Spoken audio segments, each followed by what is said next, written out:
mga kabusing, welcome back to my channel. So, kumusta mga kabusing? Long time no vlog. So, mga kabusing, gabi na. Kita niyo yan? May new container kasi tayo, second container na mga kabusing. So, nag-unload na sila mga kabusing. So, ipapakita ko sa inyo yung mga new arrival second container mga kabusing ha. Anim kabuok. So same ano din siya, container, mahaba din siya, yung evergreen na container mga kabusing. So para samahan niyo ako, nag-unload pa sila anong oras na, alas 6 na mga kabusing. So ngayon lang ako nakapag-vlog. Ngayon lang ako free mga kabusing. Subscribe to my channel mga kabusing para ma-update kayo sa mga new arrival na unit mga kabusing, kasi marami pa tayong mga container na darating, marami tayong unit na darating mga original sa Japan mga kabusing, first owner.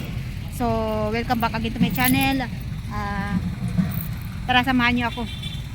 Intro muna tayo.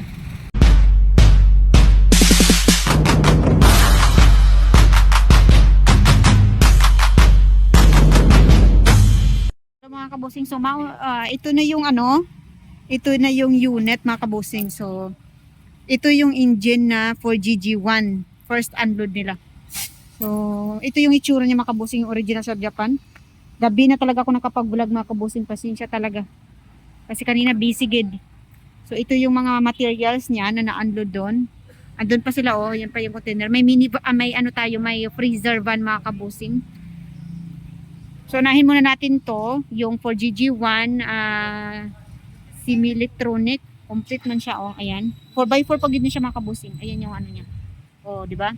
4x14 feet mga kabusing yung haba niya. Ito yung original chassis niya. So mga kabusing, ito naman yung iba. Hala, bakit ganito yung kalagay nila? Paano yung engine nito? Ay, goggles ba? Hala, why did again? Bakit ganito yung kalagay? Yeah! May ginanyan naman nila paglagay ba? Ayan o. Ano mga kaul ng gabi na kasi hindi na makita mga kabusing. So bukas na lang tayo magsikat nito. Kasi gabi na minamadali nila unload, ano ba yan? So, mauna yung mga kabusing yung freezer van natin na 10 feet. Ito naman yung mga differential niya mga kabusing, ito oh. Naku, nagabihan na talaga ako mag-vlog. So, nandito yung ibang engine. Ito naman yung engine ng 4HG1. Ayan. Ay, ano ba yan? So, mauna yung iyang cowl mga kabusing. Ayan. May Nissan tayo. O, diba? Ganyan kahirap Ganyan kahirap mag-unload mga kabusing na walang forklift pang tawag doon. So okay na. Tapos na mag-unload. Alas 6 na dito. Nag-umpisa sila mag-unload kanina is mga 8:30 kami nag-umpisa kanina mag-unload. So ngayon okay na, finish na. Ganito yung itsura dito ngayon. Hi mga kabusing, so good morning. Welcome back again to my channel. So tapos na mag-unload kagabi mga kabusing. So ngayon, samahan nyo ako, titingnan natin, i-check natin yung unit, every unit, yung mga dumating na mga elf mga kabusing. So tara, samahan nyo ako mga kabusing.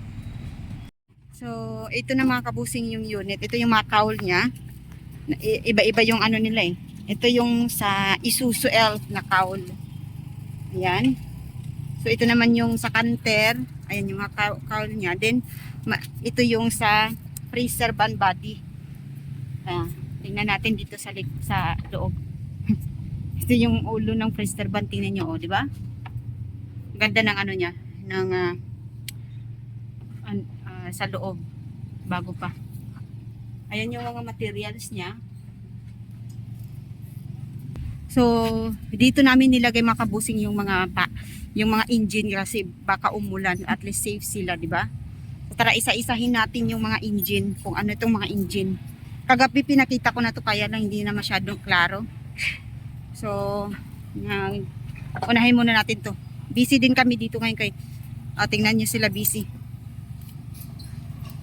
Nag-spread din kay lalagyan doon ng doon sa bakanting lote doon.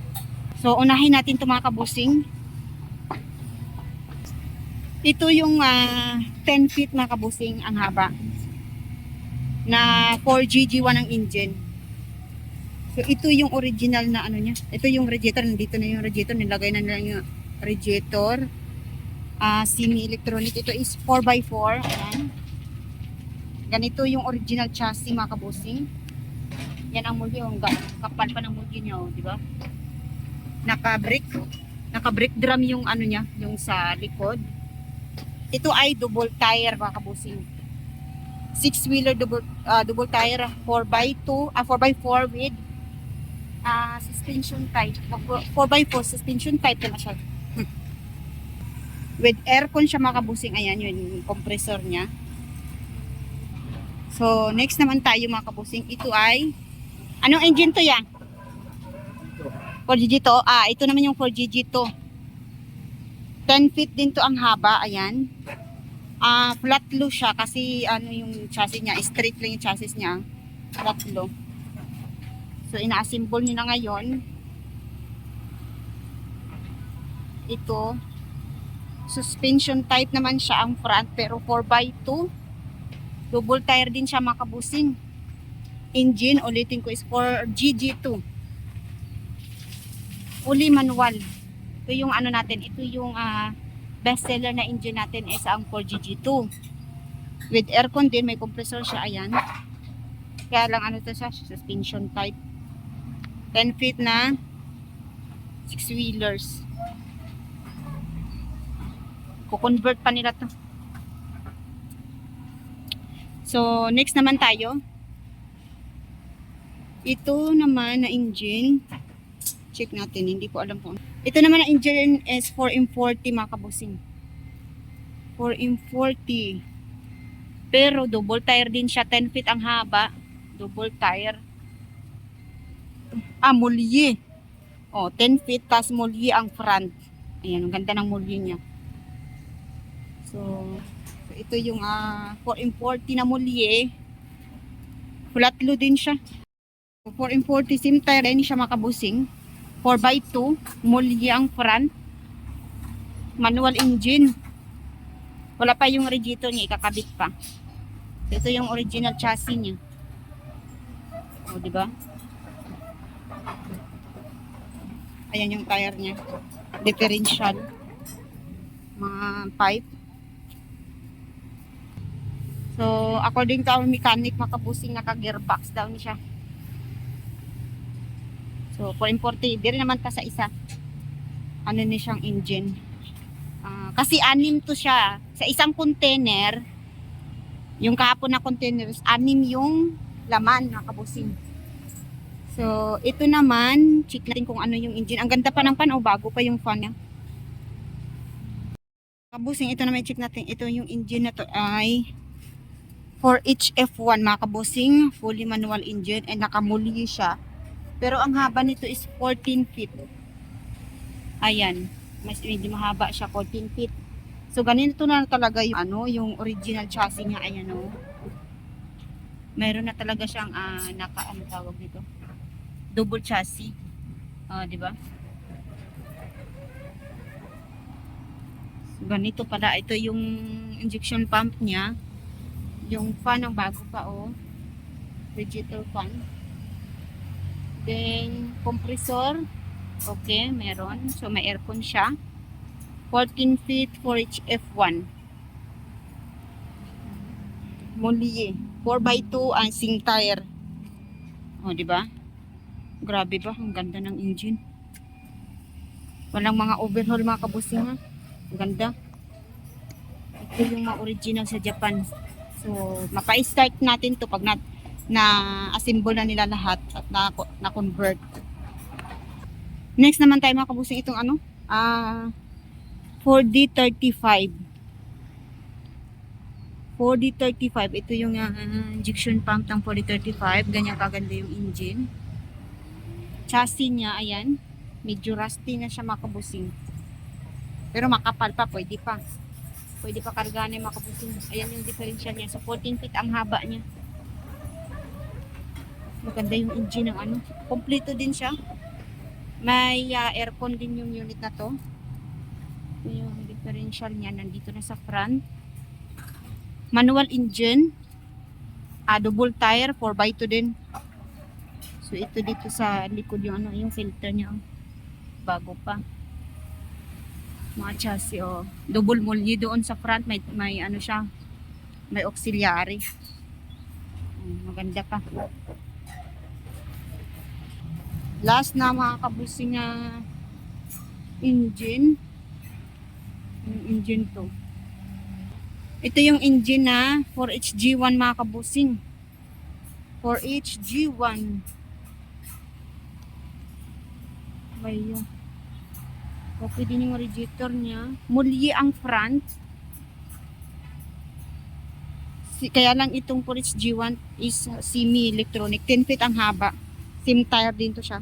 Sim tire 4x2. Oy, nagunsa man ka diha. Chucho. Tanawara. Naa siya diri. Nagunsa ka siya diha.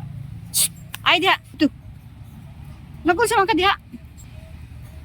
So, ang ating 4HG1 is semi-electronic mga kabusing.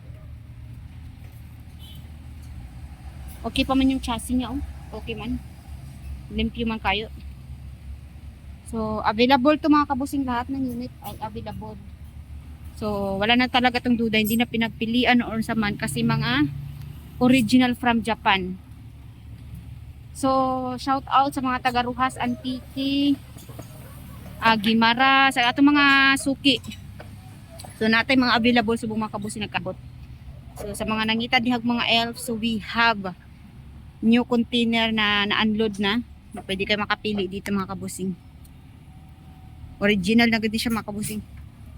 First owner diri sa Pinas mga kabusing. Makatulong talaga to sa mga business niyo mga kabusing. Init mga kabusing. Nasa Pilipinas man tayo, di ba? So, yun lang mga kabusing. Yun lang muna yung update natin.